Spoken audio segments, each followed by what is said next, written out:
പ്രിയമുള്ളവരെ, വിശുദ്ധ ബൈബിളിനെ ആസ്പദമാക്കിക്കൊണ്ട് ഞങ്ങൾ സംപ്രേഷണം ചെയ്യുന്ന ഒരു ചാനലാണ് ബൈബിൾ വചനങ്ങൾ എന്ന ഈ ചാനൽ.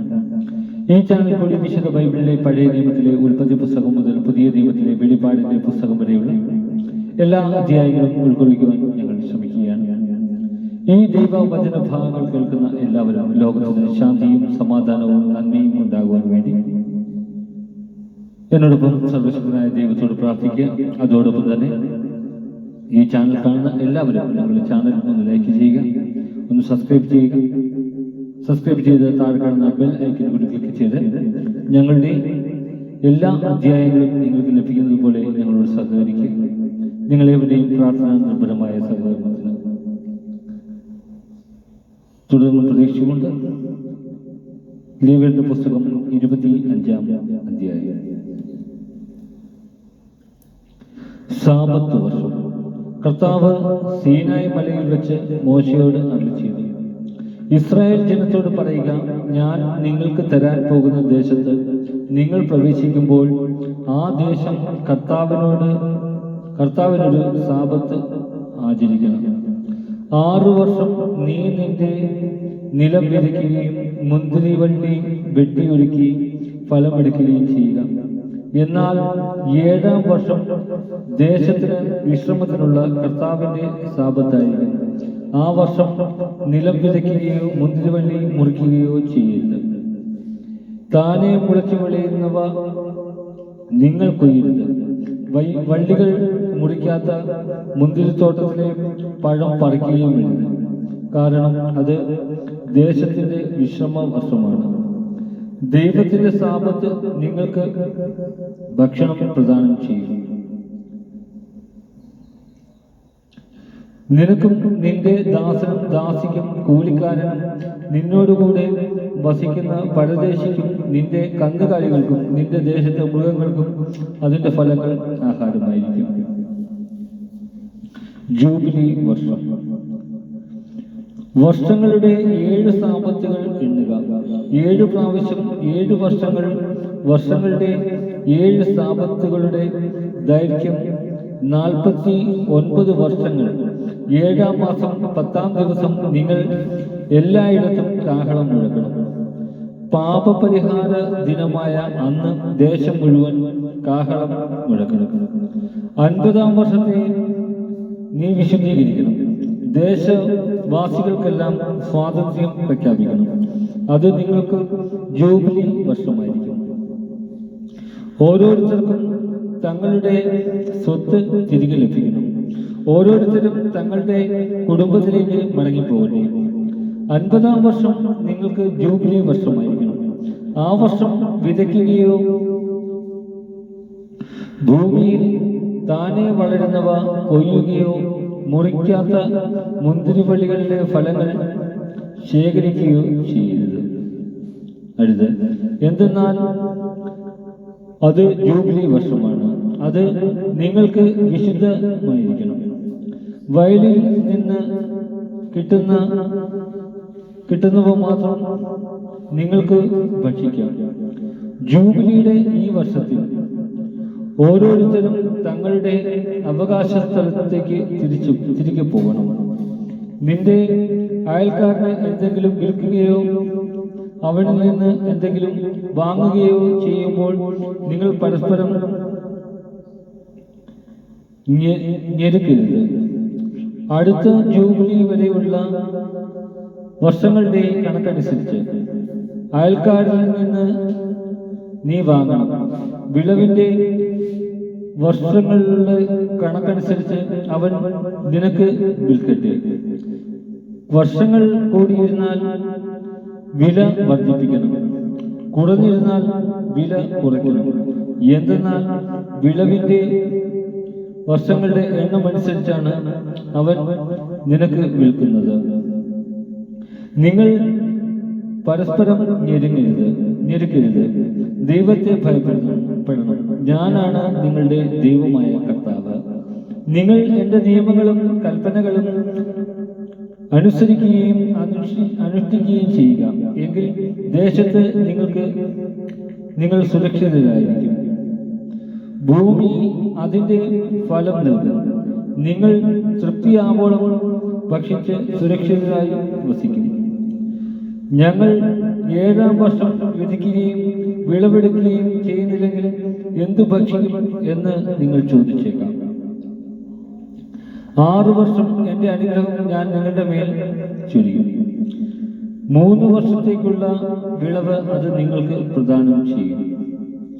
8-ാം വർഷം നിങ്ങൾ വിതയ്ക്കുകയും 9-ാം വർഷം വരെ പഴയ ഫലങ്ങളിൽ നിന്ന് ഭക്ഷിക്കുകയും ചെയ്യുക. അതിൻ്റെ ഫലം ലഭിക്കുന്നതുവരെ പഴയതിൽ നിന്ന് ഭക്ഷിക്കുക. വീണ്ടെടുപ്പ് നിയമം. നിങ്ങൾ ഭൂമി എന്നേക്കുമായി വിൽക്കരുത്, എന്തെന്നാൽ ഭൂമി എന്റേതാണ്. നിങ്ങൾ പരദേശികളും കുടികിടപ്പുകാരുമാണ്. നീ സ്വന്തമാക്കുന്ന ദേശത്ത് ഭൂമി വീണ്ടെടുക്കുവാനുള്ള അവകാശം ഉണ്ടായിരിക്കണം. നിന്റെ സഹോദരൻ ദരിദ്രനായി തീർന്ന് അവന്റെ അവകാശത്തിൽ ഒരു ഭാഗം വിറ്റാൽ അടുത്ത ചാർച്ചക്കാരൻ അത് വീണ്ടെടുക്കണം.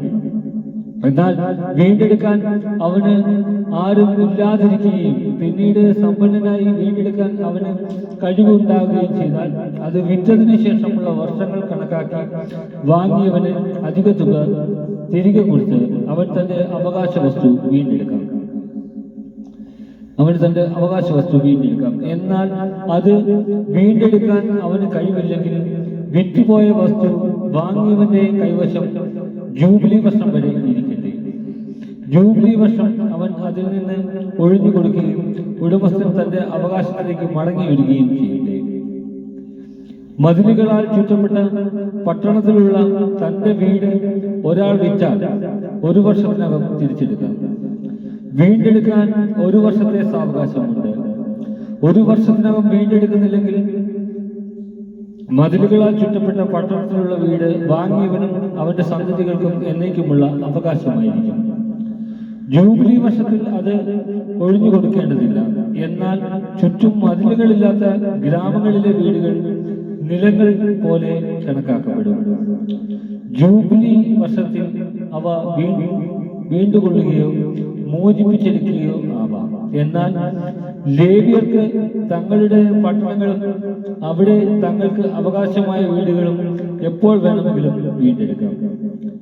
ലേവ്യരിൽ ആരെങ്കിലും അത് വീണ്ടെടുക്കുന്നില്ലെങ്കിൽ വാങ്ങിയവൻ ജൂബിലി മത്സരത്തിൽ വീട് ഒഴിഞ്ഞുകൊടുക്കണം. ലേവ്യരുടെ പട്ടണത്തിലുള്ള ഭവനങ്ങൾ ഇസ്രായേൽ ജനത്തിനിടയിൽ അവർക്കുള്ള അവകാശമാണ്. അവരുടെ പട്ടണത്തിന് ചുറ്റുമുള്ള വയലുകൾ വിൽക്കരുത്, അത് അവരുടെ ശാശ്വത അവകാശമാണ്. നിന്റെ സഹോദരൻ ദരിദ്രനാവുകയും തന്നെ സംരക്ഷിക്കാൻ അവന് വകയില്ലാതാവുകയും ചെയ്യുന്നെങ്കിൽ നീ അവനെ സംരക്ഷിക്കണം. അവൻ അന്യനെ പോലെയോ പരദേശിയെ പോലെയോ നിന്നോടുകൂടെ വസിക്കട്ടെ. അവനിൽ നിന്ന് പലിശയോ ആദായമോ വാങ്ങരുത്.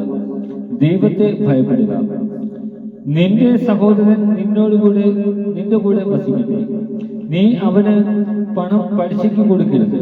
നിന്റെ ആഹാരം അവന് ലാഭത്തിന് വിൽക്കുകയും അരുത്. നിങ്ങളുടെ ദൈവമായിരിക്കണം. കാനാൻ ദേശം നിങ്ങൾക്ക് നൽകാനും ഈജിപ്തിൽ നിന്ന് നിങ്ങളെ കൊണ്ടുവന്ന നിങ്ങളുടെ ദൈവമായ കർത്താവാണ്. നിന്റെ സഹോദരൻ നിർധനനാവുകയും അവൻ നിന്നെ തന്നെ നിനക്ക് വിൽക്കുകയും ചെയ്യുന്നെങ്കിൽ അവനെ കൊണ്ട് അടിമവേല ചെയ്യിക്കരുത്. അവൻ തന്നെ നിനക്ക് വിൽക്കുകയും ചെയ്യുന്നെങ്കിൽ അവനെ കൊണ്ട് അടിമവേല ചെയ്യിക്കരുത്.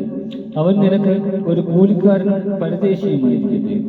അവൻ ജൂബിലി വർഷം വരെ നിനക്ക് വേണ്ടി ജോലി ചെയ്യണം. അതിനുശേഷം അവൻ മക്കളോടുകൂടി തന്റെ കുടുംബത്തിലേക്കും പിതാക്കന്മാരുടെ അവകാശത്തിലേക്കും മടങ്ങിപ്പോകട്ടെ. എന്തെന്നാൽ ഈജിപ്ത് ദേശത്ത് നിന്ന് ഞാൻ കൊണ്ടുവന്ന എന്റെ ദാസരാണ് അവർ. അവരെ അടിമകളായി വിൽക്കരുത്. നീ അവരുടെ മേൽ ക്രൂരമായി ഭരണം നടത്തരുത്.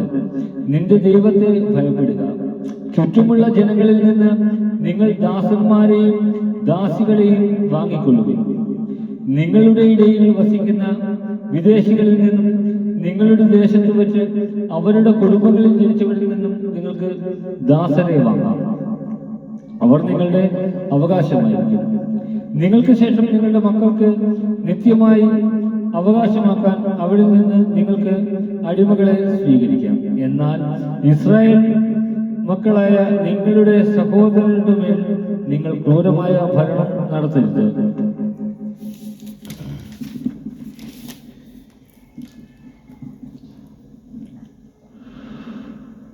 നിങ്ങളുടെ ഇടയിലുള്ള പരദേശിയോ അന്യനോ സമ്പന്നനാവുകയും അവന്റെ സമീപത്തുള്ള സഹോദരൻ ദരിദ്രനാകയാൽ പരദേശിക്കോ അന്യനോ അല്ലെങ്കിൽ അന്യന്റെ കുടുംബാംഗത്തിനോ തന്നെ വിളിക്കുകയോ ചെയ്താൽ അവനെ വീണ്ടെടുക്കാവുന്നതാണ്. അവന്റെ സഹോദരന്മാരിൽ ആർക്കും അവനെ വീണ്ടെടുക്കാം. അവന്റെ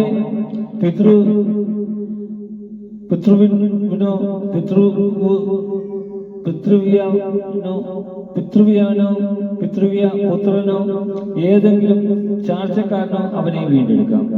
അവൻ സമ്പന്നനാവുകയോ ആണെങ്കിൽ അവന് തന്നെ വീണ്ടെടുക്കുകയും ചെയ്യാം.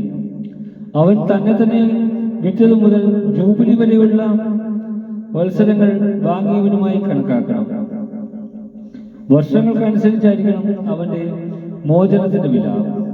ഉടമസ്ഥനോടുകൂടെ ജീവിച്ച വത്സരങ്ങൾ കൂലിക്കാരന്റെ നിലയിൽ കണക്കാക്കണം.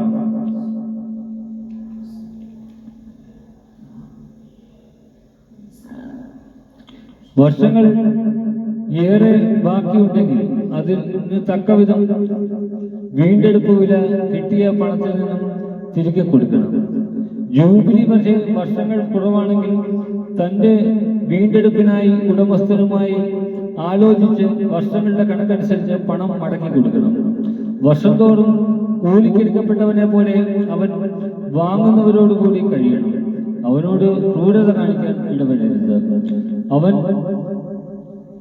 ഇങ്ങനെയൊന്നും വീണ്ടെടുക്കപ്പെടുന്നില്ലെങ്കിൽ അവനും അവന്റെ മക്കളും ജൂബിലി വർഷത്തിൽ സ്വതന്ത്രനാക്കപ്പെടണം. ഇസ്രായേൽ ജനങ്ങൾ എന്റെ ദാസരാണ്. ഈജിപ്തിൽ നിന്നും ഞാൻ കൊണ്ടുപോകുന്ന എന്റെ ദാസർ. നിങ്ങളുടെ ദൈവമായ കർത്താവ് ഞാനാണ്. നമ്മുടെ കർത്താവായ മിശിഹായ്ക്ക് സ്തുതി.